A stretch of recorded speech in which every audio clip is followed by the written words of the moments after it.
มาพี่น้องสะอิ่วนี่มารีวิวมาตัวนี้บ่โอ้โหมาตัวนี้จับสีถ่ายนี่จับมาลุงเอามาหน่อยเด้อให้มาลุงเอามาหน่อยเด้อให้ผมดูของหนูหาตัวนี้เลือกเอาตัว500หันตัวสบายดีเด้อพ่อแม่พี่น้องสุขคนเนาะส่วงแรงๆพี่น้องสะฮงกะสีเมื่อบ้านหลังจากที่เป็นกระเพาะไปหาหมอไปหายังมาแล้วก็ตั้งแต่ผมก็บ่ได้เมื่อบ้านเลยเนาะแล้วก็มื้อนี้ก็สิเมื่อบ้านเนาะข้าวน้อยๆแล้วก็สั่งอันปืนน้อย เดี๋ยวไปเบิ่งไปชมนำกันเลยเนาะเดี๋ยวสะฮงสิตอนนี้ก็สิเก็บห่านก่อนเนาะแล้วก็เก็บห่านแล้วก็สิเมื่อแล้วมื้อนี้สิเมื่อตะเวนเอาเนาะกับลูกค้าสั่งเครื่องนำเนาะแล้วก็สิเมื่อส่งเขาเจ้าไปเก็บห่านก่อนมันตัวนี้ก็เก็บแล้วขางทั้งนึงเนาะเหือแตกเหือแตนพี่น้องร้อนอากาศก็เริ่มร้อนเริ่มอ้าวแล้วเดี๋ยวสิไปเก็บขางนั้นให้มันแล้วก่อนเนาะแล้วก็สิมาเก็บฝั่งนี้2ขาง2เตียงพี่น้องยังบ่แล้ว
นั่นมันมาเลยบอกหน่อยนี่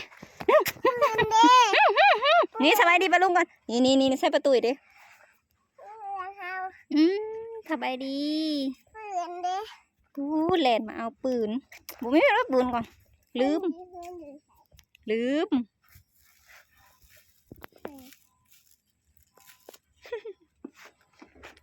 ง่ายฮะยังแบบนี้เด้โว้ยบายขี่เฮ้อใช้เงินเอาเงินมาก่อนเดี๋ยวห้องเอ๋ยจันอันนี้เอาเงินมาก่อนสิเอาให้เอาเงินนะแม่เด้อปืนยังบ่ได้อยู่แลนหอบจนเหือแตนใส่เงินได้สะนำเข้ามาจุดพี่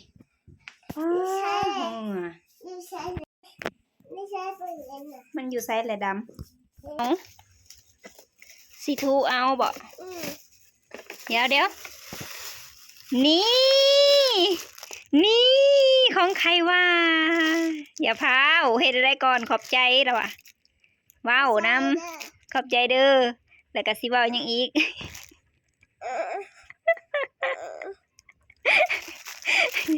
เฮ็ดลิ้นเป็นอยู่ลิ้นเป็นอยู่ หมุนเนาะแกบ่ได้มาสิเฮ็ดให้มาปลาลุงบ่เห็นเด้บ่เห็นสำดำกับพอดำเอ้าสบายดีปลาลุงตอนนี้ก็ฮอดเฮือนแล้วลองก่อนเด้อ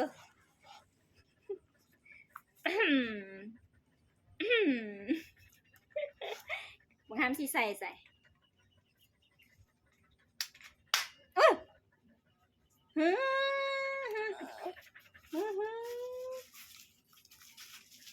เมื่อบัดนี้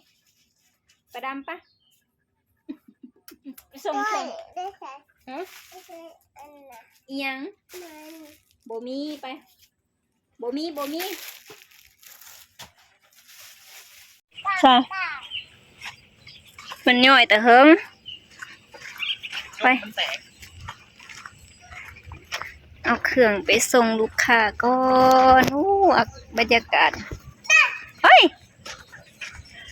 ลูกมันแลเสื่องไว้เนาะยันแบบยิงไปทุกทียิงเป็นอยู่บ่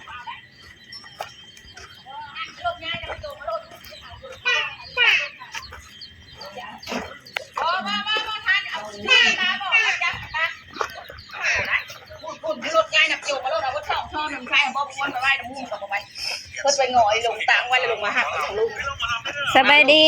ซอนะแก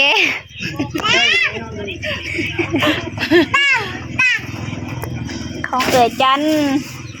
แกมได้6ได้นี่นะเปิดนะแล้วรถยายนานเธอบนช่องกันเลี้ยงเธอกันละทุกมาลงแล้วว่าที่ทุกไปครับบ่มีแหงโจมาหาได้มารับได้ก็บ่ลงยายก็รอจบแล้วปืนเก็บซอนะแกซอยังก็ซอยังก็บั่นอันไอ้ตูนน่าสิเว้าดูใช่สบายดีพี่น้องเว้าดูฮะซอน่าเซ็งแหงว่ายังหามาตะลิดนี่กินข้าวแม่นี่ผู้นี้ป้าไปเฮือนได้ปืนใหญ่โอ้ยปืนอันนี้เลยปืนใหญ่เลยไปอังเกเลยมันบ่จะได้เพิ่มเกเรแล้วนะบ่เอาก็เอาไปทิมคันบ่เอาก็เอาไปเอาเกเรเราที่หนังไผ่อุ่นห้องกินแล้วมายามได้ก็เสียงได้นำตัดไปหาหลานก่อนพี่น้องบ่ได้มาบ้านประมาณเดือนหนึ่ง3 ทิศปลายเกือบ4 ทิศ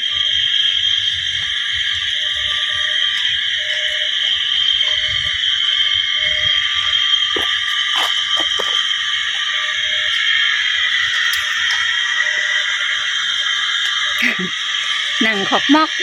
ต้องใส่กินข้าวไปเด้จ้ะกินข้าวกับนางกินแน่มายามได้ก็ได้น้ำเนี่ยน้ำได้กับตาดอยู่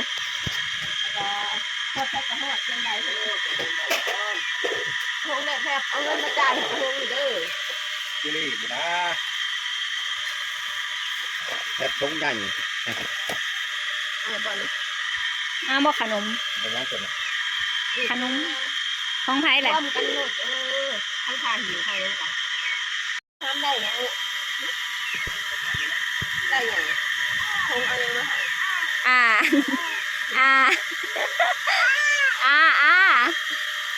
เจเล่ไปซื้อเจเล่ยังเมื่อคืนฮักก็ได้แต่นะบอกกันได้มาทำอย่างเป็นแล้วเด้อส่งยิ้วให้นี่นะเมนเด้เมนดมบังดูนายเด้สะนายเลยหุ่นต่อขั้วอยู่พุ่น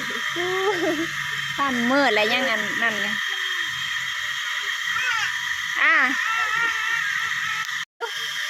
เจเล่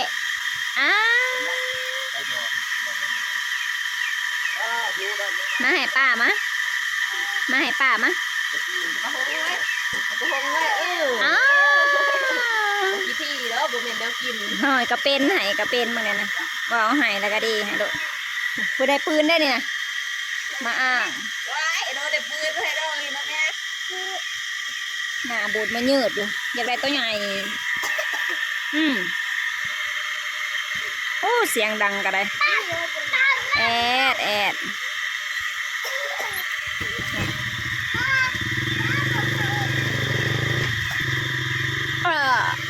เช็ดกองดอกยิงด่า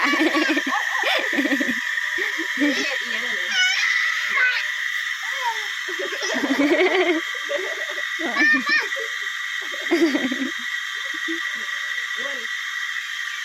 ให้น้องบายบังดูหันไปเลย แค่เข้าเห็นแล้วได้สั่งเลย เห็ดบ่เป็นกะดึงขึ้นนี่ได้นี่ห้ามดึงให้น้องนะดึงอันนี้มันนี่บ่มีดึงอันนี้ไว้ถ้าถือกล่องบ่ได้อะ แล้วก็ให้ ให้น้องลินแน่ให้น้องจับให้เจเล่จับแน่ไล่ไล่อะโดบัดนี้ไข่โต๊ะก็ถูกอาบน้ำให้นะข้าวเบิดแล้ว เบิ้งให้น้องจับเบิ้งดูให้เจเล่จับเบิ้งดูเจเล่สิเฮ็ดเป็นบ่ให้ลองจับเบิ้งดูกินข้าวเด้อพี่น้องมาฮอดเฮือนแล้วก็แม่เพิ่นเฮ็ดแนวกินไว้มาแต่ดองสีเหลือสะฮงก็สิซีเบิ่งก่อนเนาะมาบ้านมื้อนี้ก็มาส่งเครื่องเขาเจ้าแล้วก็มื้ออื่นก็ไปคือเก่าเนาะไปแต่เช้าๆรถจังบ่หลายพี่น้อยเฒ่าดำกินข้าวแล้วบ่หุยไปดองมื้อเช้านี่ไปดองตั้งแต่ดึกๆปูอาบน้ำอยู่บ่เลยหน้าคือบ่หยุดอยู่โอ้ยเดี๋ยวแอบเข้ามาไก่ขอไล่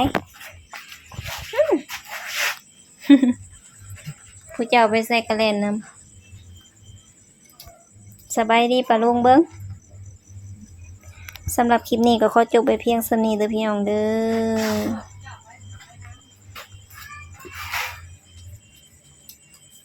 รู้จักความคือคนนี่แหละ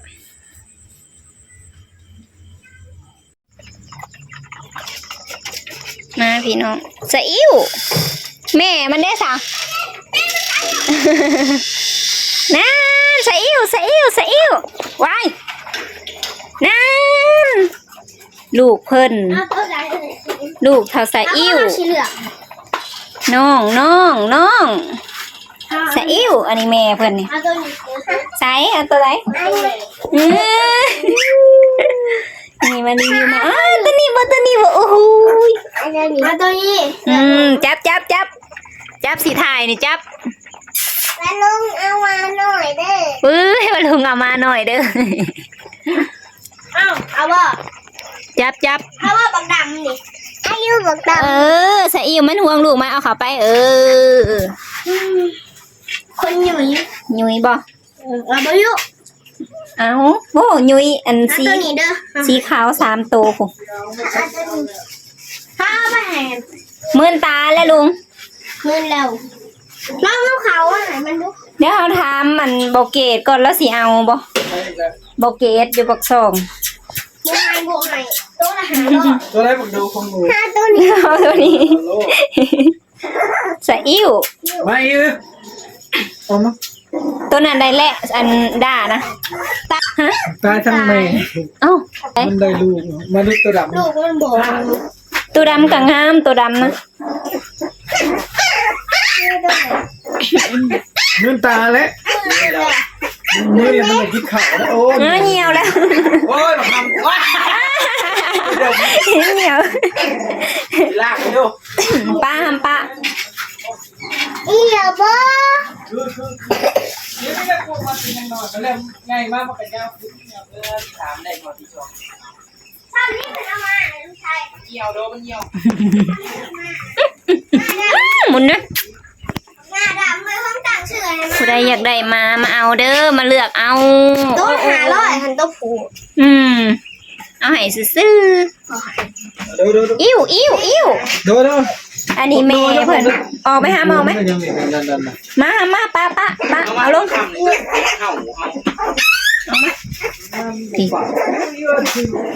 อิ่วไปเข้าไปของแม่เพิ่นอัดอยู่ลุง บ่ป้าเลยนี่เหนียวใส่กิน น้ำมันเหี่ยวใส่ไปล่าง แม่นแน่นนะ ตัวนั้นน่ะ มันดีกว่า ต้นนี้ มันพร้อมกันเนาะ ลูกก็บ่ออก ลูกมันนั่นได้ยาก แม่เดียวบ่นี่ ตะกะบาบอิ่ว มานอนอยู่แล้ว